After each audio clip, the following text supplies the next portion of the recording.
Good afternoon. This is the March meeting of the Jail Oversight Board. We do have some members of the board that are joining us via Zoom virtually. We have Chair Kevin Madden is out of the office, so I am going to chair the meeting for him. We have Judge Pagano, we have Mr. Rahim Jonathan King, and we have Counsel Shelley Smith. And while I'm at it, I just want to say, I'll just introduce our other new judge member, Judge Amoroso, who's joining us in person today. And other than that, I believe we have everyone on the board here today. So we'll just start with the Pledge of Allegiance. So I pledge allegiance to the flag of the United States of America and to the republic for which it stands, one one nation, under under God, indivisible, liberty. with liberty and justice for all. I also just want to make an announcement that the board did hold an executive session yesterday to discuss matters related to security and personnel. So put that on the record. And now is the time where we will invite public comment on the agenda items. So if you have a comment on something that's on the agenda, you're welcome to speak. It's a 3-minute limit. At the end of the meeting, you can speak as to any matter of interest to you. So is there any public comment now? Seeing none, we'll keep moving. So the first matter is approval of the minutes from February 2023. Do I have a motion or? Make a motion for approval in February 2023 minutes. Second.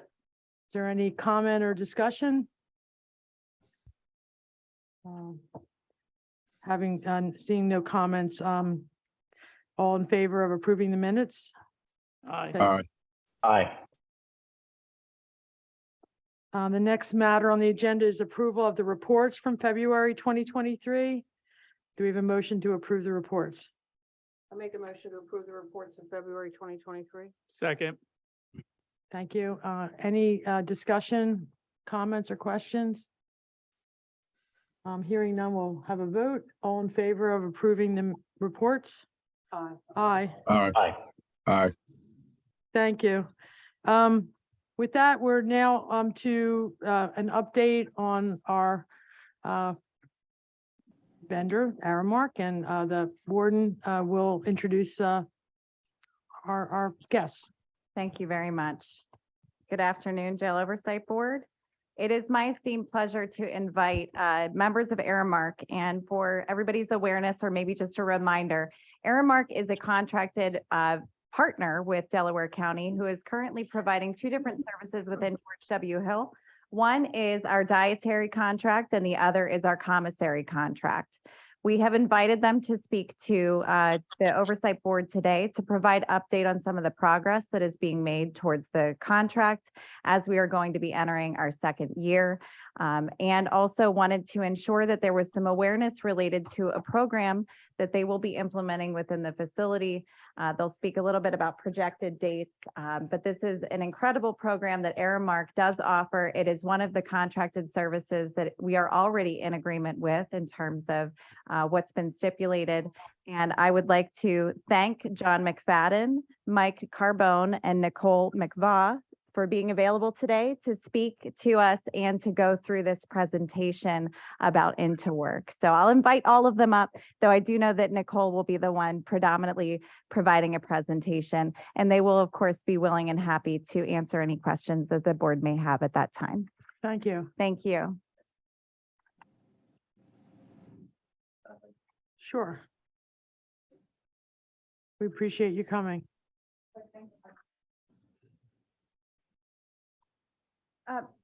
So just to jump right in, I do have the presentation that Ward Williams provided to, but what Interwork is a vocational training program that we offer to men and women who are currently incarcerated, where Aramark is a food service or commissary provider. The goal of our program is to provide, I know, thank you. Okay, the goal of the program is to provide job skills training, so both hands-on and classroom training to the men who are working in the kitchen so that they are provided with those skills to be able to use upon release. See if that works. Oh, there we go. Some quick numbers around our program. The one I like to focus on is the one in the bottom right-hand corner is our program growth. Well, yes, we have over actually 8,400 graduates currently at the moment. The program is able to grow 150% under our new leadership and President Tim Bartram. He's the CEO and president of Aramark Correctional Services and a huge proponent of our mission and goals, which is to break the cycle of incarceration through education and employment. And Interwork is just one way we're doing that. A quick dive into exactly what the program entails. We take a phased approach to learning, all focused on food safety. So starting with phase one, which is kitchen basics, it's just that, very basic, all focused on food safety, getting the students who are in the program geared up and ready to take their Serve Safe certificate, which is phase two. The Serve Safe certificate is the management certificate. So it's a 5-year certificate from the National Restaurant Association, industry known. You go into any food service establishment, someone in that operation has to have this Serve Safe manager certificate to be within health code. So by the students graduating and earning this Serve Safe certificate, it is giving them leg up with employment on when they are released into the community. You know, our goal is to build a good neighbor. The men and women who are incarcerated at George W. Hill are going to be released back into the community. And it is Aramark's goal and Interwork's goal to help them become those contributing members. And one way we're doing that is helping provide an employment or a step to employment with this Serve Safe certificate. A little bit about what the program will look like. We do have a targeted start date of June 1st, which is going to come right up. And it'll be a 2 to 3 Ain't nothing wrong with complimenting somebody. I understand we live in this world where everybody thinks they're People on Zoom, you should mute yourself. If you haven't already, just double check. Thank you. Sorry, where was- oh, the classroom time. So it's 2 to 3 hours a week that we will have an instructor-led classroom time. So that is an Aramark food service professional teaching the course. Each of the students will have a student workbook that they can work through. Theirs to keep, they can take notes, write in it. And then we do provide them that Serve Safe Manager book as well to get them ready for the exam. An additional way we provide hands-on training is through a retail program. But one thing I did want to point out on this slide here is a uniform. This is just an example of the uniform we have. We're still going to work through approval with that, obviously with the warden and her team. But the pride that our students wear just by putting on a uniform and being part of something different inside the facility, it shows through them wearing that uniform. On this slide, just quickly wanted to point out the participant criteria. We do open this program or make it available for the men who are currently working in the food service operation. That way they're working alongside our Aramark food service professionals during their entire shift. And then during the classroom portion, that's where the students will be working through their workbook through that instructor-led training. And this is the close partnership between us and the deputy warden and their team, the programs team, to work through the right students to be in the program, ensuring they have enough time to complete and earn that certificate, right? Because that's the nuts and the bolts, right? That's what we want them to leave with. So it's a strict partnership in using that application to review. Some additional benefits for the students of being in our program. One is the Interwork internship. So this is an extension of our Interwork program where graduates of the program have the opportunity to apply for a paid position. This is something that would be kind of the next step in the program as they go through and they graduate. A true graduate of the program would complete phase one. They would get a certificate for that and then earn their Serve Safe certificate. So this is the next step in the program as an opportunity, something that we can discuss obviously once we get the program going there.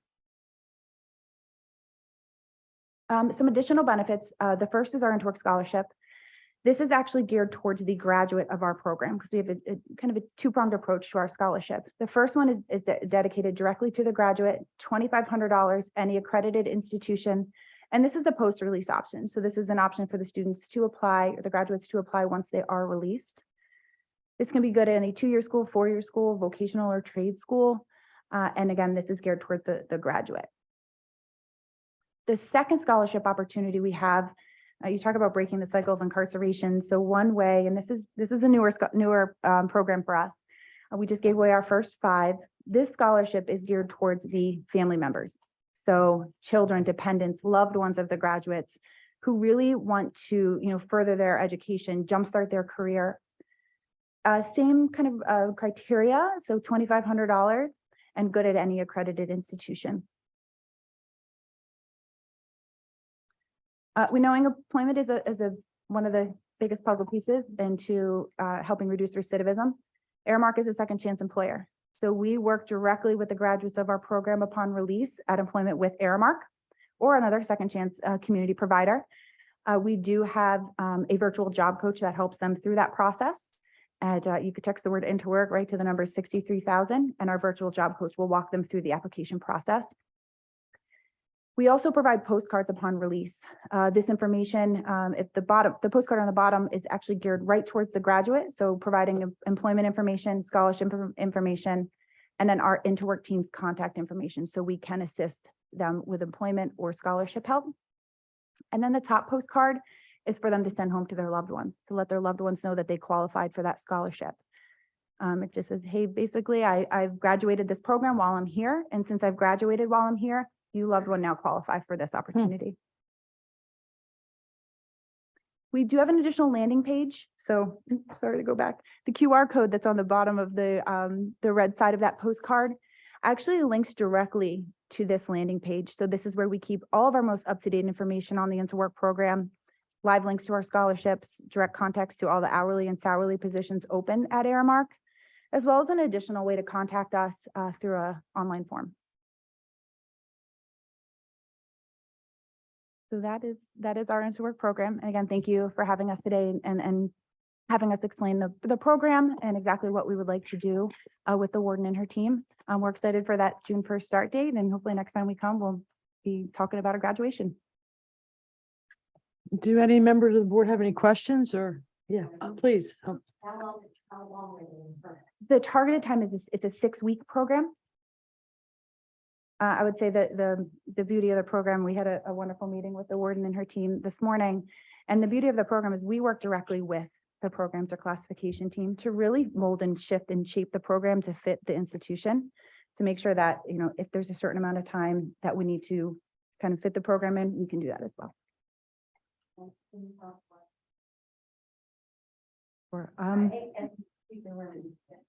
Locally, so we just had a wonderful graduation at Cumberland County. Clinton County, Dauphin County has started the program, but we are at 228 locations kind of across the US, as north as Boston, Florida, all the way out to California. Sorry. Okay, thank you. You got it.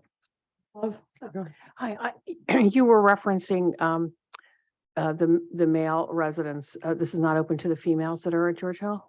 Right now, the male population is in the kitchen, but something that we've done and with other locations and we can work through with the warden and her team is offering, a certain classroom version only for the female population, or extending the program, kind of rotating it. So we're teaching both male and female. I was wondering if you had any, I don't know who's talking. I was wondering if you had any statistics on impact on recidivism or anything like that. So we did do a study in our Indiana DOC location where the average recidivism rate was 30% and ours was 7% in the state of Wow. Indiana. So that impact study was done a couple years ago now. But we're actually in the process of becoming an evidence-based practice. So we're working with the Oriana House in the state of Ohio. They're a community-based correctional program. So we're working with them. So the Interwork program will be an evidence-based practice. Any other questions, people on Zoom? Well, are you guys working in collaboration with EDSI Solutions that are in George W. Hill? I know they have a grant. They come in and work with job programming and different things, and they, are contracted through Delaware County Workforce Development. So they have a lot of connections with employment here in the community. And being that most of the incarcerated George W. Hill will be returning Delaware County, I think that's a great partnership to link up with, since they're in there providing, on-site services for the inmates. Absolutely. Yep, we could Yeah. work on creating that. No, because I mean, it's great, to see I think everybody that's involved in the prison needs to be involved in the rehabilitation of the inmates. As I see a vendor stepping up to provide programs like this should be across the board. So, so it looks good. Thank you. If I could, for my part, I think it's a great program, and I think it's consistent with what we're trying to do with a number of our partners in the community to ensure that our population is as best equipped as possible when they're re-entering. So thank you for your work in implementing it here. Given that we don't see you at our oversight board meetings terribly often, I did want to take the opportunity just to speak more holistically about the relationship with Aramark, and in light of the fact that this is still a fairly new partnership. We're only about a year in. And so I want to say, I think it's important that we ensure that, I realize that there's been a lot of challenges from the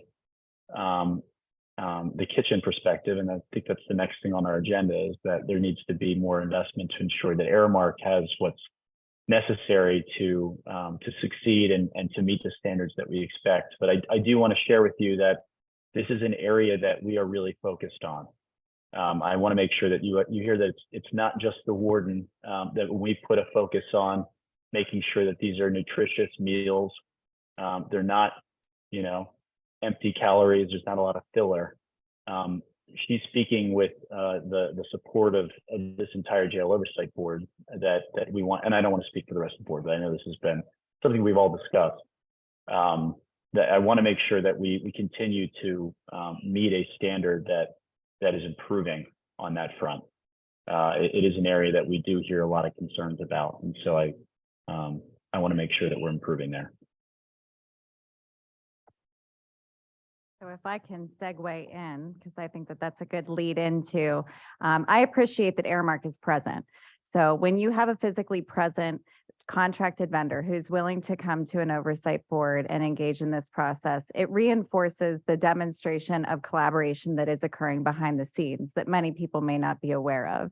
So there has been a large volume of email communication, as well as phone calls, in-person meetings, virtual meetings, to try and make sure that we're addressing the many competing needs within the facility and addressing any challenges that might be presenting related to budget. So as a preview, next month, we will likely be making a formal presentation of budgetary impacts due to inflation rate changes.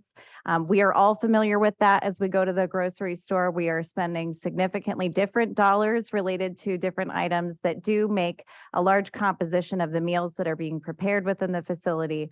And we will be discussing commissary menus as well. We're still in conversation to make sure that those presentation numbers are accurately reflecting an overall county mission and is also supportive of the contract with Aramark. I did also want to just jump on to what Mr. Corson offered related to EDSI. We will extend every partnership and communication that we can with Aramark to link with county established groups and programs. That grant, however, has very specific limitations of who can participate in it. And one of the goals that not just the warden has, but that the oversight board has, is that we're extending scaffolding and support to as many re-entrants as possible. And Aramark is willing to modify how they typically roll out their program to do a pilot version with us to make sure that we're capitalizing on expanding and broadening the amount of persons that have the opportunity to increase their competency skill set for reintegration. So we're extremely fortunate that they're willing to engage in those conversations and begin the planning and preparation phase so that we can meet this targeted date of June 1st. I wanted to add that just while they were standing here. I wasn't sure if any other members wanted to say anything or if there were any final questions or comments. Otherwise, I'll release them so they can do their many other things they need to. Come up to, just come up to the mic, yeah. One thing I could ask is when the graduation is done, that you guys attend the jail, it really means a lot to the student and the trustee when they see government employees come. It really shows the importance. So if I could ask that some council members come, board site members, when that graduation happens, that would be great. Yeah, Thank you. we all like getting those invitations. So Thank you. I think so. That'd be great. Thank you. Yeah, I thank you. Yeah, thank you for coming. So with that, we'll move on to the next thing, which is actually the kitchen update. Absolutely. Right. So many of these things will be kind of in progress because without appropriate facility changes being made and capital investments occurring, it will be limited to see this program to full fruition. So we need to make sure that the resources are becoming available, that we have an efficient kitchen, and that we have learning spaces that are adjacent so that they can do their classroom portions while applying what they're learning in the classroom in practical application within the kitchen. So during council today, we had discussed this months ago, maybe not in the monetary value, when Director Floyd from Public Works came to a jail oversight board meeting and went through the capital improvement plan. So we are officially making progress. Council will vote on an action tomorrow to support a re-engagement of an architectural engineering firm, Bernadon, who had previously worked with the county to develop concept drawings and were evaluating the space and construction of this renovation project. We are motivated to work with this organization. They have historical knowledge. They understood then what the deficits are and are willing to accommodate what our current asks are. So we will hopefully be executing that contract that was, we had the county solicitor did not help me, helped the Director of Public Works successfully negotiate that contract. And that was discussed today at County Council as well. So we look forward to being able to improve significantly the environment of the either existing kitchen or a potential addition to the facility to make sure that all of these future plans are comprehensively discussed and thought of. Are there any questions for that? I just wanted to say that at the council meeting today, Ms. Floyd, Public Works Director, gave the presentation, an update, but it was it's the presentation that we saw and gave our support for. So council did ask what the Jail Oversight Board's view was, and Mr. Madden was able to relate that that we supported it. So it's on their agenda for approval tomorrow night. So. Thank you for Yeah. making sure that was clear on the Yeah. record. Yeah, with that, I guess, unless anybody's got some more questions, we can move on to the warden's report. Incredible. Thank you so much. Before I get started, I wanted to officially welcome, I know that our co-chair, Controller Phillips already made this notification, but I wanted to officially welcome the judges that were appointed by President Judge Cardizano. So that's both physically present here today, Judge Amoroso, and virtually present here today, Judge Pagano. And very interestingly, both judges have already come to visit the facility. Which is pretty incredible that they've been able to engage so quickly into their appointments on the board. And they've actually participated in large swearing-in ceremonies for some of the current staff within the facility. So they've lended their support to the staff. They've made themselves known, and I anticipate their continued engagement as members of the Oversight Board. So I wanted to make sure that was known. I also wanted to take the opportunity to acknowledge that we will have a transition and a farewell. So this is a first meeting for some and a last meeting for one. So I wanted to just very briefly talk about the importance of the servant leadership that we've experienced from Executive Director Lazarus.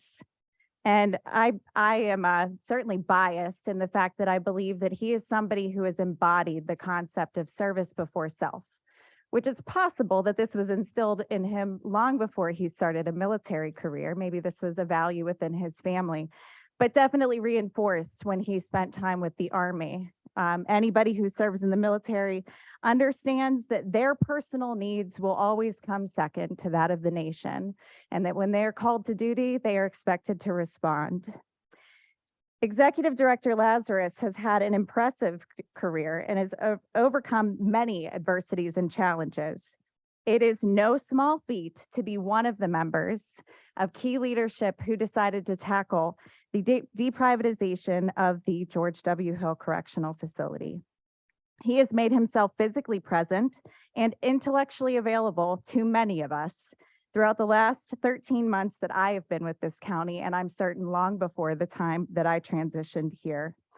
Our facility has benefited in so many ways from his fierce and tireless leadership, and we are so grateful.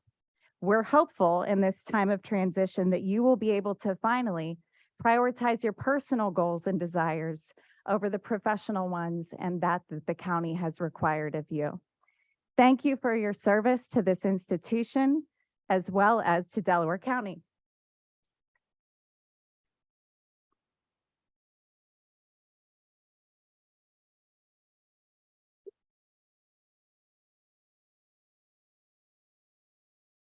And I'll use a Pittsburgh term for those that are nebby and want to know what's in the bag. We did get Director Lazarus a polo like the one that I'm wearing that has the seal, and it says "Our Director" in terms of his label. And then we also gave him a zip-up sweatshirt with the county seal on it. So we certainly value the leadership that everybody on this board has provided to us, as well as the support. But this is his last meeting, and we wanted to have a moment of recognition for him for that. So thank you for giving me the space. I'm going to save some remarks till the end, but the one thing I will tell you is when you retire, you have to find a home for all the swag you've collected over the years, because you can't stash it in an office anymore. So, but these will not get stashed. I was going to say, we expect you to wear them. That's coming from the warden, so hopefully it has authority.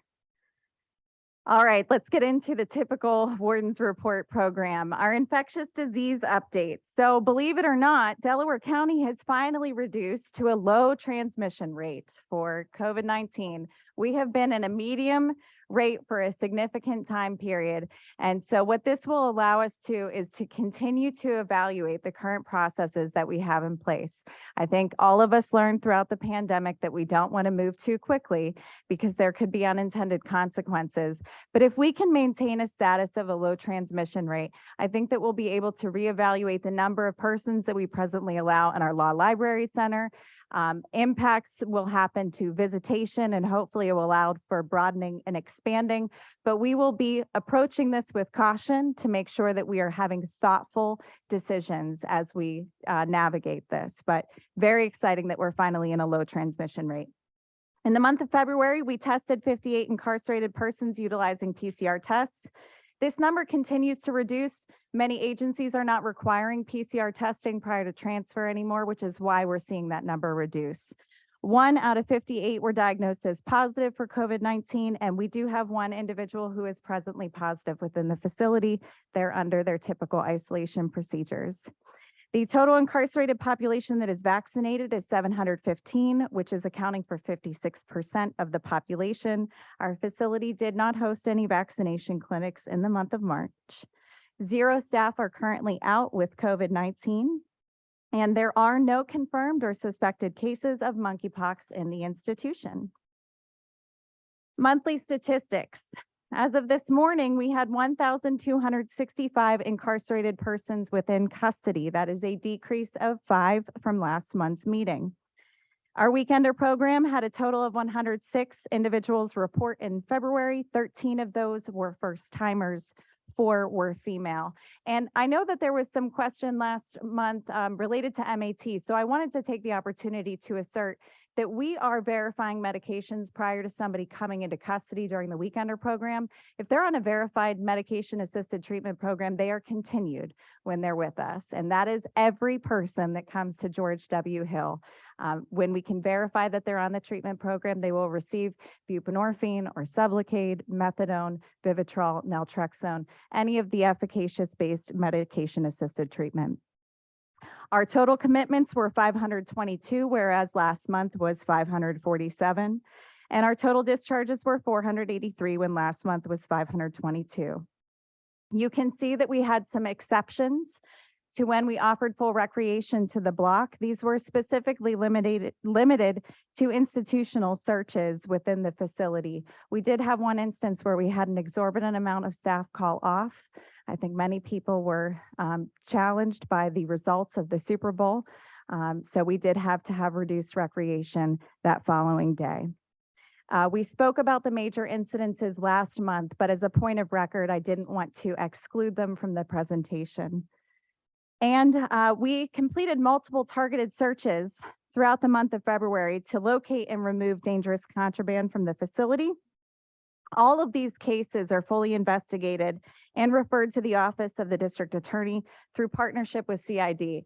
And I did want to take an opportunity to have a shout out to the staff in the facility who has been staying on top of the intelligence and making sure that the facility is consistently becoming safer, and that we do have extensive investigative processes, and that we are having a sense of accountability to hopefully prevent any of these future actions from happening.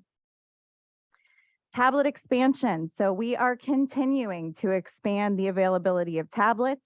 We have run into some recent issues where we've identified that we need to be constantly surveying the amount of tablets to ensure that we're doing one-to-one on each unit. So we do need to take some inventory from some units that have a surplus and make sure that we're making those available to those that may not have, that have a deficit right now. 6,766 video visits were completed on the housing blocks during the month of February, which is a huge amount, especially since the majority of our population is only able to presently complete these during daylight hours. So we've talked a bit about the staging and expansion. We will likely see this number double, if not get even higher, once we do open additional visitation times. So just for recollection, to make sure everybody's aware, we started first with our juvenile males, Unit 4 and Unit 9. Unit 9 is our female unit. Unit 4 is where we have most of our incarcerated person workers in the institution. On 1/9/23, we added Unit 5 and Unit 8. And we also gave an additional time period to our juvenile population. During the week of 2/13/23, we added Units 6 and 7. And on February 24th, we added Unit 10. The only unit that is outstanding is Unit 2. That is not a unit that is currently populated, so that's why we have not advanced to that.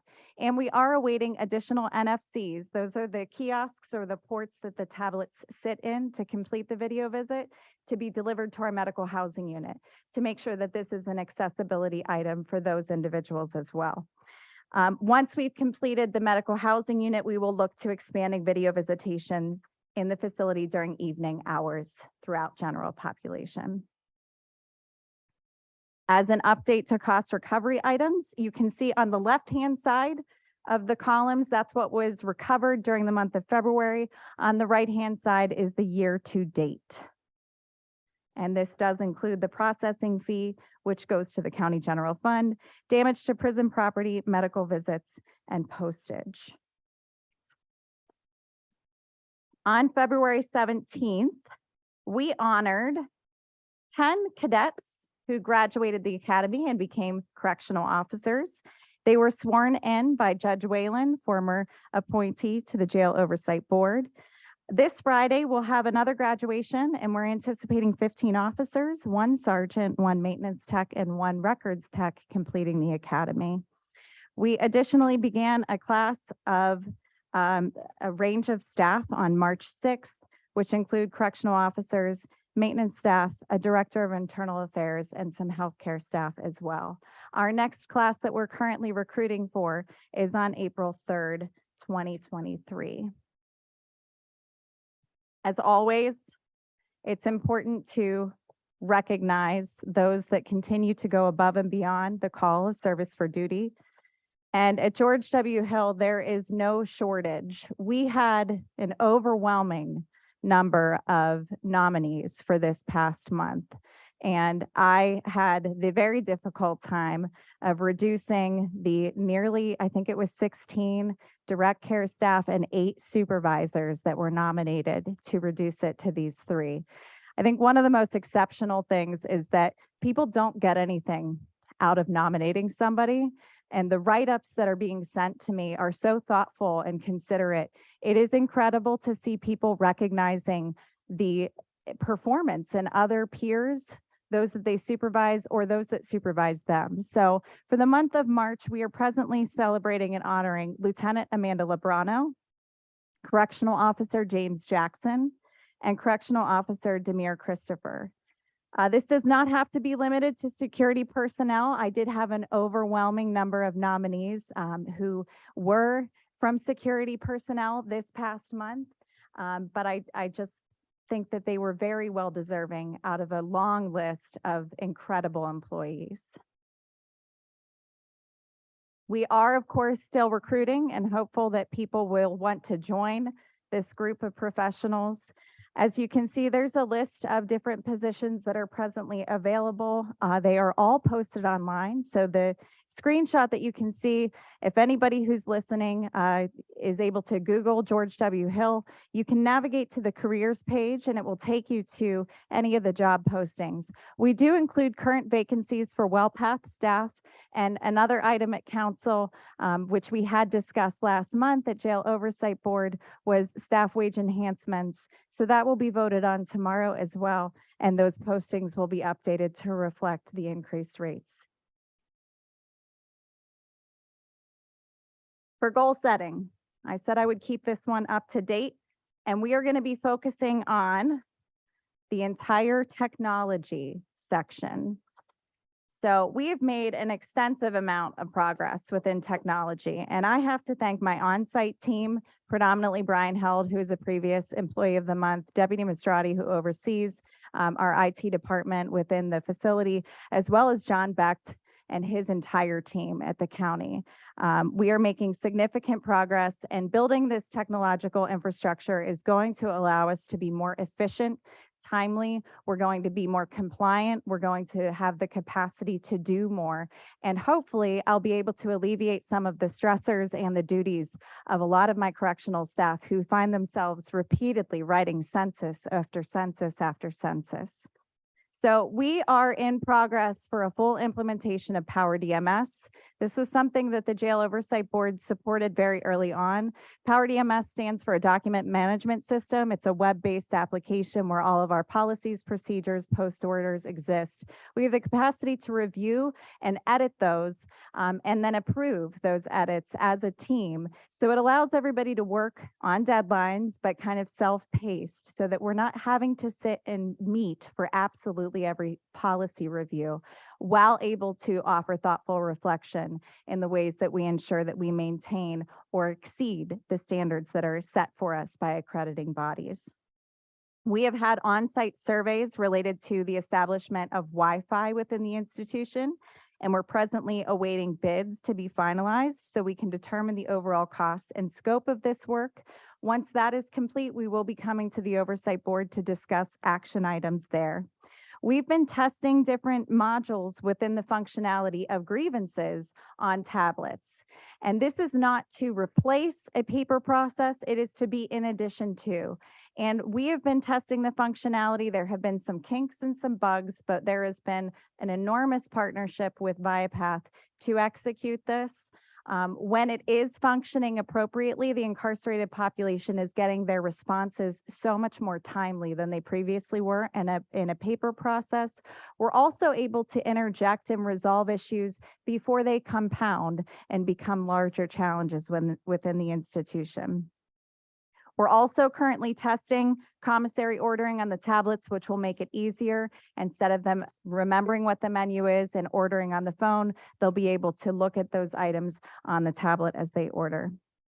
A site survey was completed for the body scanner. We will be doing training upcoming to make sure that we have trained the trainers, people who are our experts within the institution as we're implementing this new technology. And we will be adding a camera to this space to make sure that it is safe and it is under monitoring at all times. And then camera surveillance, which is one of the largest projects in the capital improvement plan, is continuing to take progress with the support of Public Works. We have weekly or biweekly at minimum meetings to make sure that progress has not stopped. And we've engaged in several different demonstrations with a variety of different vendors so that they can show us the equipment of the cameras, as well as the software and technology that's available within them, so we can evaluate and make the appropriate decisions moving forward. This is something that has taken multidisciplinary support, and I really do think that we've conducted a thorough review to ensure that we are making the right choices moving forward. One of the other sections that I wanted to highlight is the increased services for youthful offenders, which we do know has been an item that has come up in public comment as well. So we do have youthful offenders within the facility. These are individuals who have gone through the juvenile justice program and have been evaluated by the courts as being remanded to an adult correctional facility. In compliance with PREA, which is a federal act, it's the Prison Rape Elimination Act, we have to keep juvenile offenders out of sight and sound of adult offenders. So we have these individuals housed together on a particular housing unit, and we are committed to increasing the services that are available to them, because just like our adult population, they will not be with us forever. And we need to make sure that we're capitalizing on providing resources for successful reintegration. I was very fortunate to be able to be one of the members to participate in a meeting with Delaware County Intermediate Unit, also referred to as DCIU. And I was able to learn a great deal from these individuals. It was Matt White and Robert Gallup, and they were able to educate me. So there's different services available in every county across the Commonwealth. And I had been, I think, had the luxury of full-time teaching staff at a previous facility. And that is not something that's presently in place here. So I was very impressed to learn that members of DCIU have full-time commitment jobs, and they work with DCIU in addition to those full-time commitment jobs to ensure that education services are equitable and available to individuals, especially those that might be marginalized or underserved. They are a regional education services agency comprised of educators who are fully licensed. They are committed to this work, and they have been willing to sit with us to ensure that we're increasing in-person classroom type instruction for the incarcerated population. They have been doing a lot of one-to-one throughout COVID. They were forced, as many of us were, to adapt and adopt and evolve because we could not congregate or mix populations. So they've been willing to revisit how we implement these services within the institution. And presently on our juvenile housing unit during the evening, so that we can make sure that there's ample recreation time throughout the day, and when class is over, they're also afforded recreation opportunities. They are engaging in in-person classroom instruction for English language arts, mathematics, science, and technology. They're also present on the weekends to ensure that they can provide individualized services. So we have had full classroom style learning. This week, they were willing to engage in that. So that is something that is definitely a return to how it used to be prior to COVID, in direct partnership with DCIU, who is very limited in their resources, but very invested in making sure that the youth are able to get this necessary education. And that concludes my portion of the report. I would be happy to answer any questions or comments from board members. I had a question on the youthful offenders. I was wondering, how is their length of stay compared to the other population, which I know is people, you're constantly having people come in and then people leave, and I didn't know if they're similar or not. On average, their length of stay is longer than the average adult offender. I don't want to provide a number Yeah. because that would not be accurate.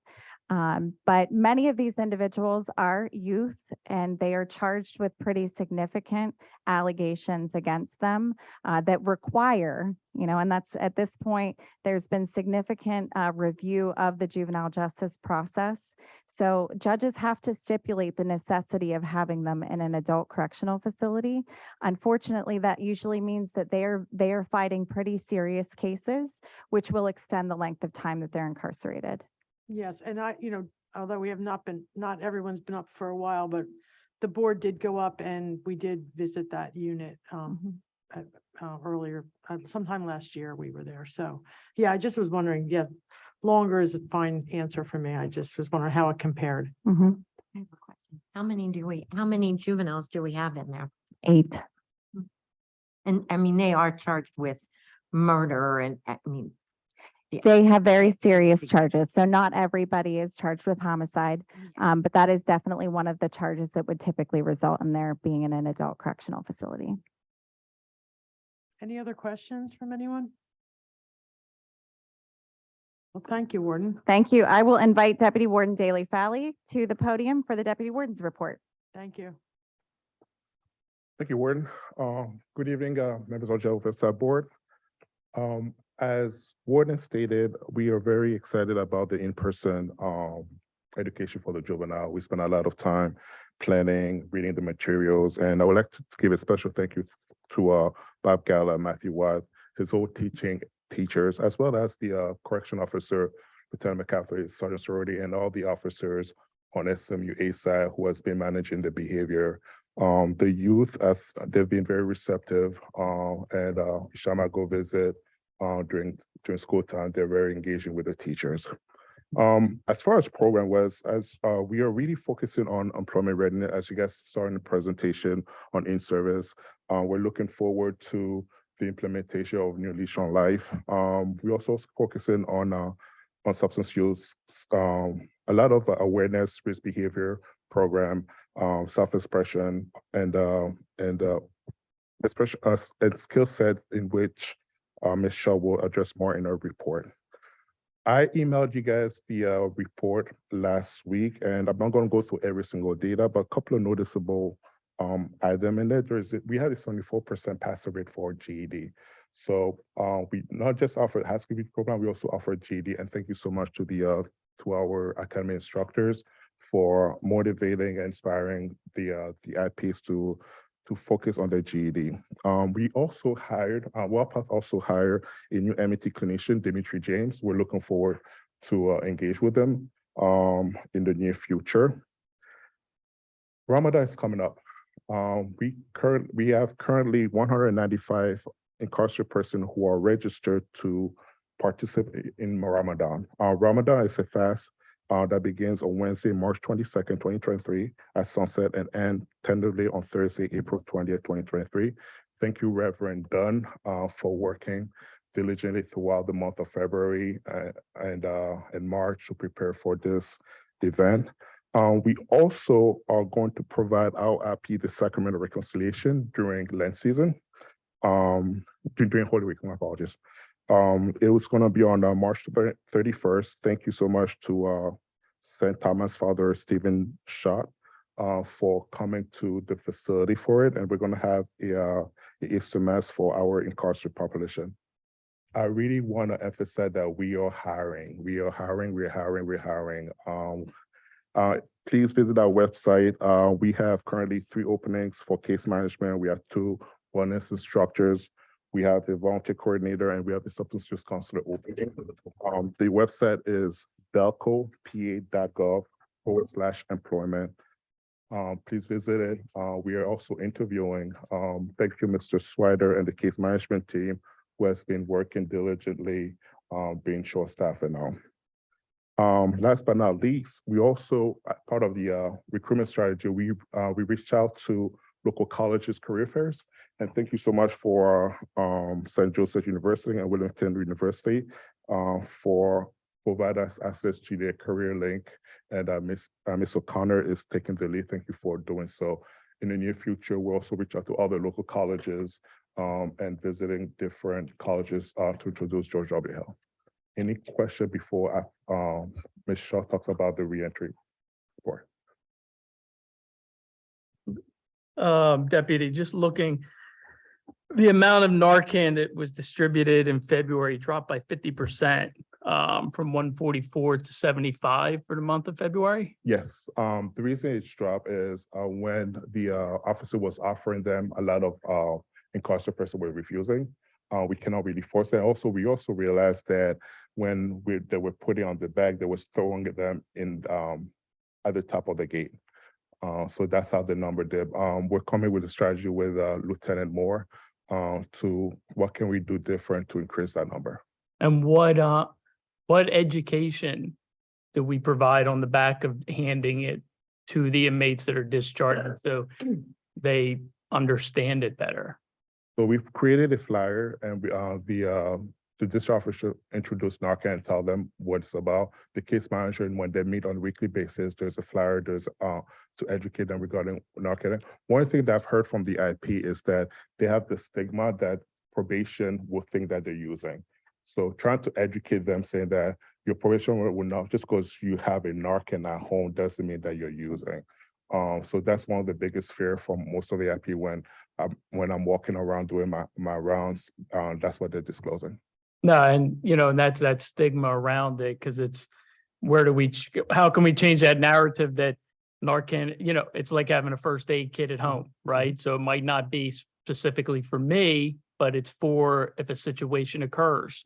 And I'm just, as we look at this is, 3,500 medical visits for detox and withdrawal in the month of February.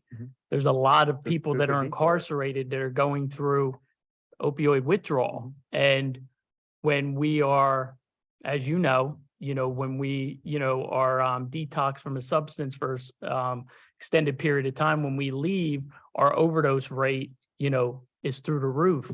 And for those individuals not to have Narcan, I know you guys are doing what you can, but seeing that number, it's just what can we do on the education side? How can we remove those barriers like you talk about with that stigma, thinking that they can get in trouble for it? What strategy we can come up with that. And then just looking at the report itself, when we look at that 3,500 visits for withdrawal and detox, is there a way that WellPath can break that down into how many inmates that is? Because I'm looking, for February, that would be roughly 125 visits for detox and withdrawal a day, but I don't know, how many inmates does that entail, which I feel like would give us a better number of how many inmates would be there with substance use disorder. Yeah, I definitely can. Generally speaking, though, we'll find the actual data for you. Detox visits are conducted no less than every 8 hours during the first couple of days, because you need to be monitoring the symptoms, utilizing the clinical withdrawal scales, of which there are 3 different ones for the detox process, to make sure that they're being medicated appropriately. So we can clean up the data and make sure that we're getting that information. And just the ability to be able to measure how many people are going through the withdrawal protocol and how many people are leaving with Narcan when they're discharged, just so we can see what that dissonance is, because those individuals that are detoxing in George W. Hill and then discharging without Narcan are putting themselves in serious risk, as we know. I certainly agree, and I think that we have to overall analyze. So we would be capturing data in 2 different systems. WellPath is not the one that's providing the Narcan at point of release, so they would not be tracking it. So we would have to do a little bit of a deeper dive into matching who's being detoxed versus who is accepting Narcan. I would like to say, and this is certainly hypothetical, that with an increase in medication-assisted treatment, and we're not discontinuing that, less people may be inclined to take the Narcan because they have been continued on their medication-assisted treatment. We did also see a reduction in overall releases in the month of February, so we will see this kind of move up and down, just related to the number of releases. Your other point, which I think is definitely a notable one, is that we need to increase the signage and the availability of education in general of what are the impacts of life-saving medications like naloxone, so that maybe we can assist in reducing the overall stigma and make sure that people are having this. And just as kind of a personal plug, every single one of us could be carrying Narcan. Any one of us who is prescribed opioids and have those in our medicine cabinet, it is a safe protocol and something we should encourage others to consider, that having that available can prevent an unintentional overdose of a family member within our household who may or may not, whether it's important, have a substance use disorder. Naloxone saves lives, and I appreciate the continued advocacy that you offer and raising attention to this, Mr. Corson. Thank you. Thank you. One other thought on that topic, as it relates to signage and education and reducing the stigma of taking Narcan when being released. I wonder if we can perhaps consider incorporating into the signage and the messaging something directly from the Office of Probation and Parole, perhaps a prominent, symbol from Office of Probation and Parole that they are also supportive of folks taking Narcan. If, as Mr. Fowley said, that's a root cause perhaps for some of their concern about taking it, if they're hearing directly from Probation and Parole that they too, encourage it. It's just a thought, but something perhaps to consider in the signage and the education about it. Thank you. Any questions? Seems Thank you. not. Ms. Shaw?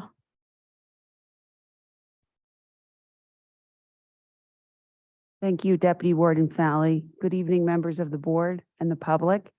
Thank you for the opportunity to share program and reentry updates. Maternity Care Coalition continues to provide individual support to pregnant women and new moms.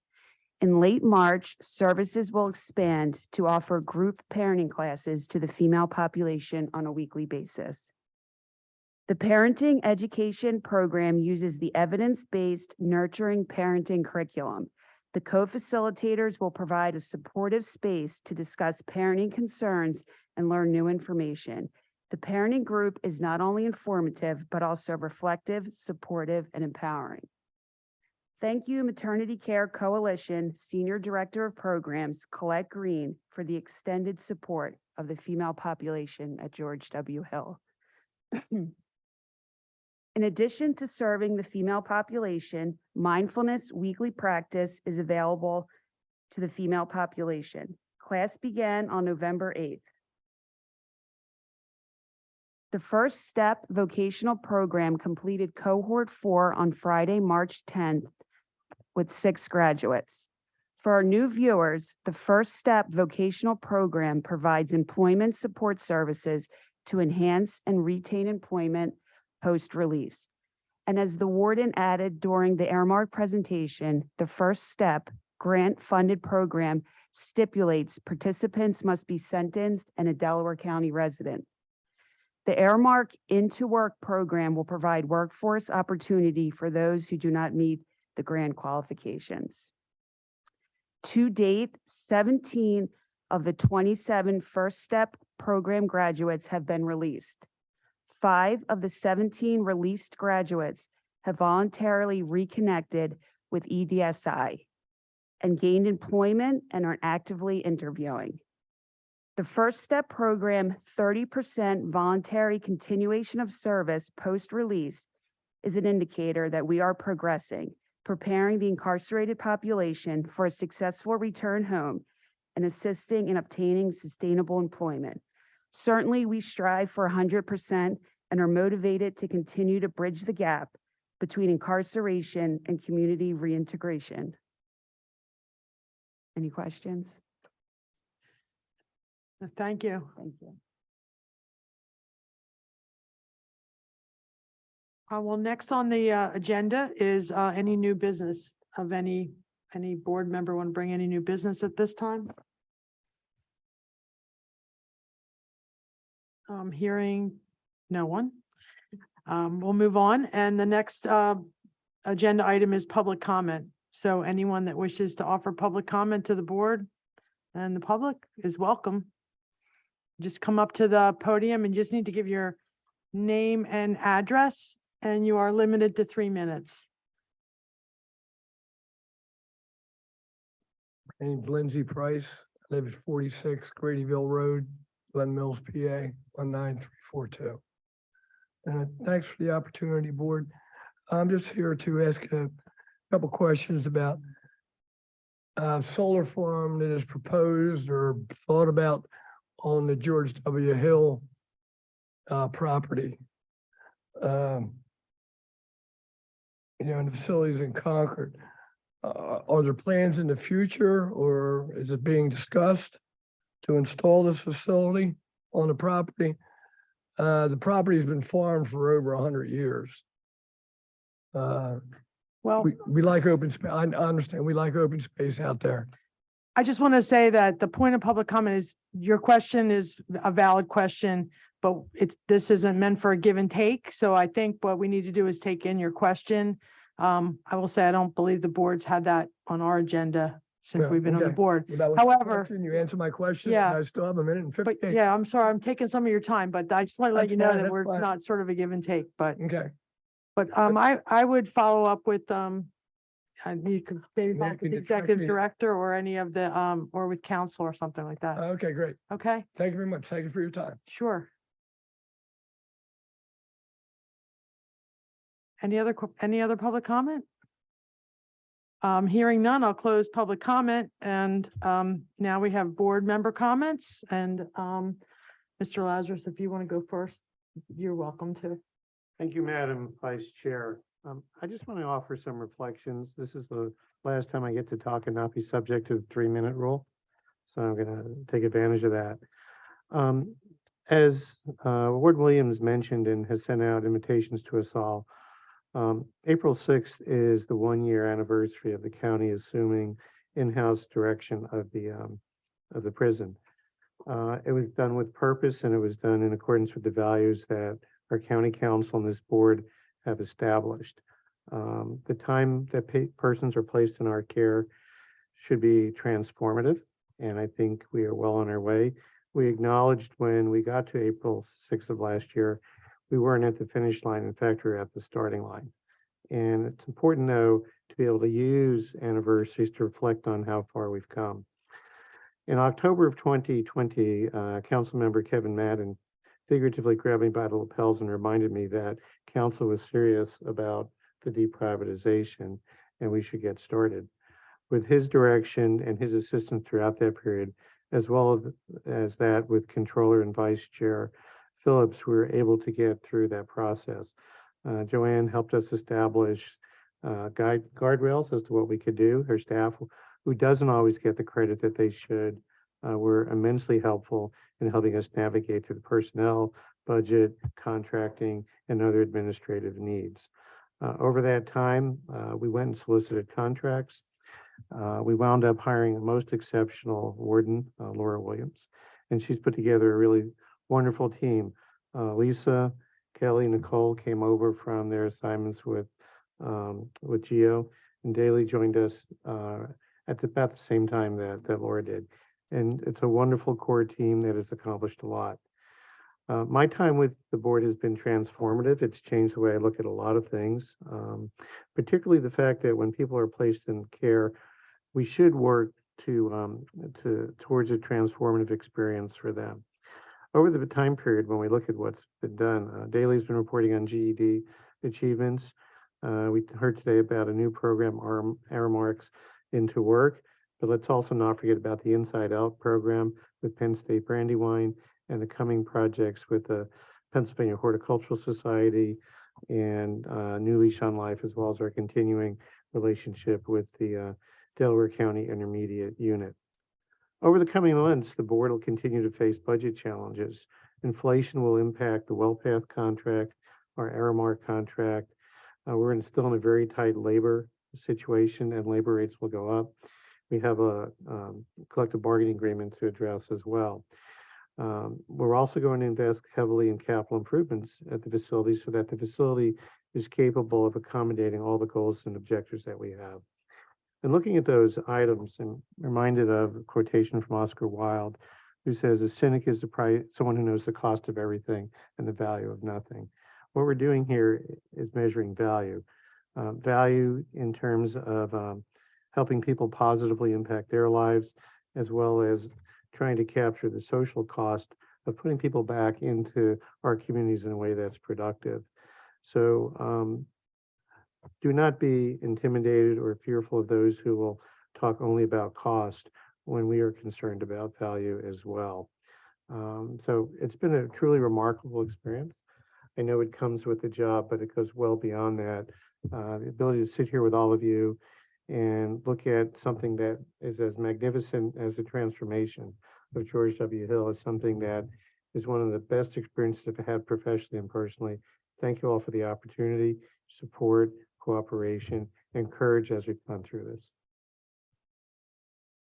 Well, I'd like to take the opportunity to add my thanks. When Howard joined the county, there were a lot of massive undertakings that council put on his plate, and this was certainly near the top of the list of Herculean efforts that were going to be required, and to do so in the midst of a pandemic, no less. Howard, you've just been such a tremendous partner in our efforts to advance what corrections can look like in Delaware County. So I really thank you for everything you've done in getting us to where we are. And I join the warden in wishing you the best and getting a chance to finally get some more time with your family and put the finishing touches on a tremendous career public service. So thank you, Howard. I'd just like to offer my thanks to Howard too. And while the board, this board's put in a lot of work and from the creation when it was still being run by Geo. And we met every month and we've got these reports, but behind the scenes on the operational side, there was almost hardly a day that went by that we weren't working on this project and planning. And we couldn't have done it without your leadership, Howard, and participation in your ideas and shepherding consultants and contracts and bridging gaps between people and departments and things. So this is something you should be really proud of, and we'll miss you. So thank you for your work on this. And if there aren't any, I wanted to say, I actually have a question, and I'm sad that the gentleman from the public left, but the property that he was addressing, part of the George Hills, is zoned residential. So I'm curious, as a lifelong Delaware County resident, where is this topic? Is it in council? Is it in private work group? Where is the subject? I will just say that I believe, from my experience, it's been at council. There's been some council meetings, but it's never been brought to us, to the board. But I think having it been raised by someone, I don't know where I've not been I would involved just in. be curious to follow up because of it being zone residential, then I think this is more of an industrial type use. Yeah, no, I think it's definitely, from my understanding, there was an option agreement. That's what the extent that I've experienced going to council meetings. So I think there is follow-up that can be done to educate people on the board, Okay, including myself. So we can follow up on that. great, thanks. I'd like to say a few words to Howard, if I could. Yeah, please do. Howard, I just wanted to say it was a pleasure working with you, and it was an honor. And I hope I can learn how to be as calm as you are. With all the work that we have done, I've never seen you panic. And I must say that I've learned some things from you just from an observation perspective. And enjoy your vacation, man, with your family, man. Time is something none of us can buy, right? And hey, man, much respect to you, man, for all the work that you've done behind the scenes without asking for kudos ever. And I recognize that. So I just want to say thank you. It was an honor to work with you. And I hope nothing but the best for you and your family in the future. Thank you. If there's nothing more, I will ask for a motion to adjourn. Make a motion for adjournment. All in favor? Aye.